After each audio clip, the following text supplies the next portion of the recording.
It was at this moment he knew. He fucked up. They just snuck up on me. He's won. They're,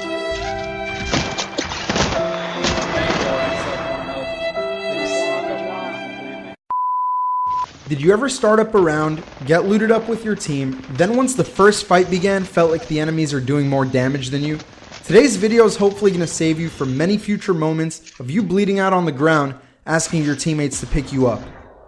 So this isn't one of those tips and tricks guides where I expect you to remember 100 things to do in the middle of the game while there's somebody shooting at you when you don't have any armor and nothing but a Mozambique to protect you. Okay. I'm going to be sharing with you what normally gets me killed in the game, also with what helps me win, so that you know what to avoid and maybe also learn something new. Bonus tip at the end of the video. Seriously now, let's get into my tips that'll hopefully get you guys that beautiful champion screen you all want to see at the end of your games. So recently, I've noticed more and more that if I end up fighting with a fully auto, light ammo gun like the R99 or the Alternator, I can shoot a full mag into the enemy and they'll still stay alive. The only time that these guns are reliable to get a kill is with an extended light mag. Without one, you should play around with your movement a little more because it'll take a bit more than a mag to get the kill. Climb, use cover, so that you can also reload and finish that kill, because if the enemy has a heavy ammo gun, then they'll probably gun you down within one mag. Now obviously I'm aware that most of the time when you start a match, you do find a light ammo gun because they are the most common. But most of the time, as soon as I find a heavy ammo gun in the middle of the match, I'll switch to it immediately, just because they're a lot more reliable for aggressive playstyles as well. For example, if you're an aggressive player like myself, LMGs like the Devotion or the Spitfire are the guns for you, because you can easily take out 1 to 2 enemies without even having to reload and being completely out in the open due to their high damage and their large magazines. Now as far as shotguns, damn, I love the Peacekeeper, but sometimes it just feels too inconsistent with its damage. Like either I hit someone for 10 or 100. Now in order to minimize that, just wait a second for the enemy to ADS you or aim down sights before you shoot so that they'll move slower and then go into town on them.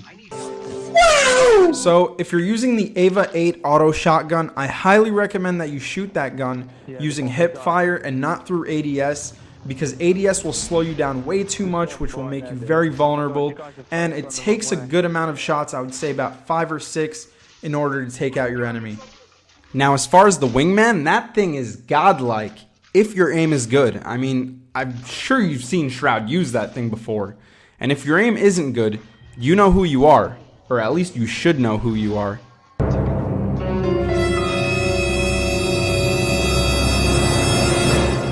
Now, the next thing that I found to be very useful to me, I even use it almost in every match, is that you can actually hold down the switch weapons button, and what that'll do is it'll put your weapons away, and it'll allow you to just run a little bit faster.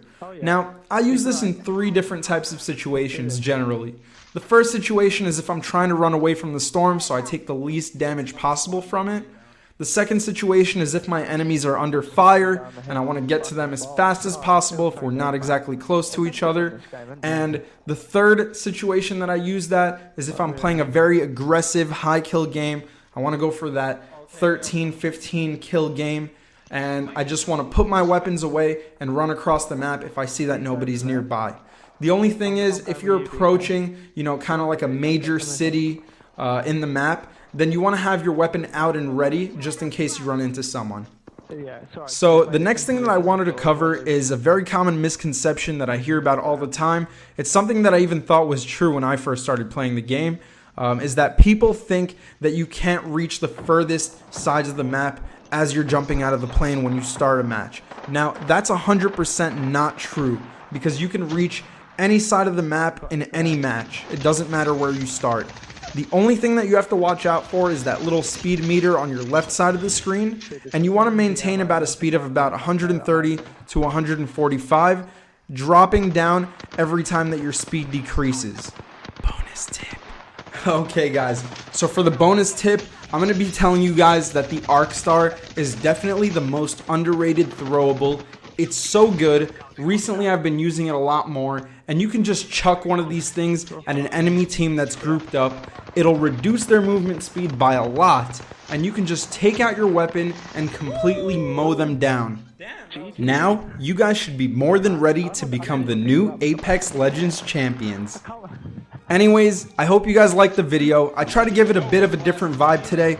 If you did, leave a like below, subscribe to the channel, hit the bell icon so that you guys never miss a video. Also, don't forget to check me out on Twitch, and I'll see you guys next time. Peace out.